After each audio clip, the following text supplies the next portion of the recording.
To enable or disable with the power saving mode in Samsung Galaxy S9 or S9 Plus. Open with the settings. From a home screen, swipe up or down from the center of the display to access the apps screen.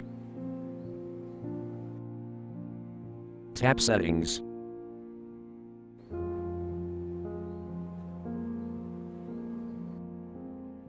Tap Connections.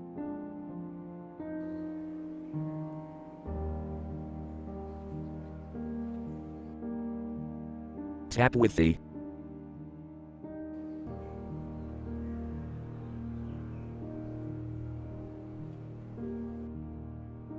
Tap More Settings.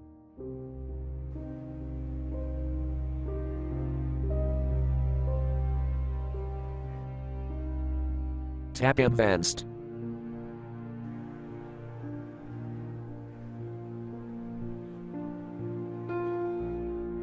Tap with the power saving mode switch until blue to enable, or tap until gray to disable.